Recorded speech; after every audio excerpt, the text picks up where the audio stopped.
ദൈവത്തിന് സ്തുതി. പ്രഭാതകിരണത്തിലേക്ക് സ്നേഹവന്ദനം. ഭാഗം 1819. ഇന്ന് ഡിസംബർ മാസം 23-ാം തീയതി. ഈ ആണ്ടിലെ 358-ാമത്തെ ദിവസത്തിലെത്തി. 8 ദിവസങ്ങൾ കൂടിയുള്ളൂ ഈ വർഷം തീരാനായിട്ട്. തൊട്ടടുത്ത് ക്രിസ്മസ് പെരുന്നാൾ വന്നു നിൽക്കുന്നതുകൊണ്ട് എല്ലാവരും കാര്യമായി പുൽക്കൂടിനെ ശ്രദ്ധിക്കുന്നുണ്ടാവും, പരിചരിക്കുന്നുണ്ടാവും. ചിറകുകൾ വിരിച്ചു നിൽക്കുന്ന മാലാഖ മുകളിലില്ലാതെ എങ്ങനെയാണ് പുൽക്കൂട് പൂർണ്ണമാവുക?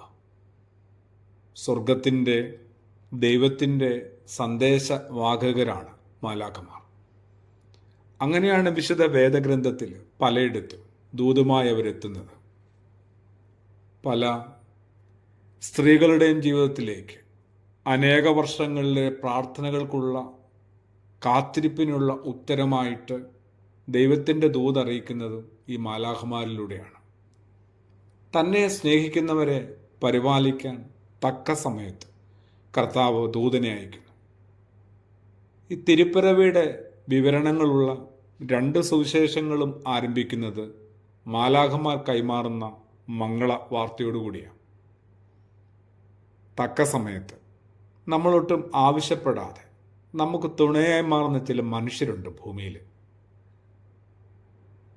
നിന്റെ ചിറകുകൾ ഇതുവരെ എവിടെയായിരുന്നു എന്ന് ചോദിക്കാൻ പാകത്തിന് അവർ നമുക്ക് മാലാഖമാരായി മാറുന്നുണ്ട്. നീ എൻ്റെ മാലാഖയാണ് എന്ന് പരസ്പരം ഒന്ന് പറയാനായിട്ട് ഏതൊരാൾക്കും സാധിക്കേണ്ടതാണ്.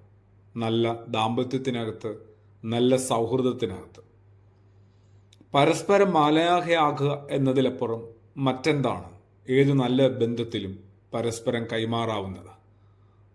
സുഹൃതമായ വാക്കുകൾ കൈമാറ്റം ചെയ്യപ്പെടുന്നതൊക്കെ മാലാഖമാരുടെ ചിറകിൻ്റെ ഒച്ചയുണ്ട്.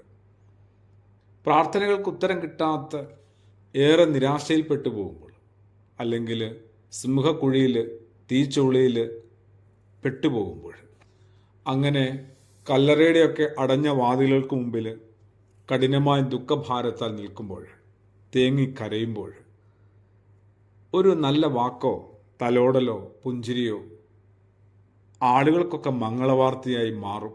സംശയമില്ല.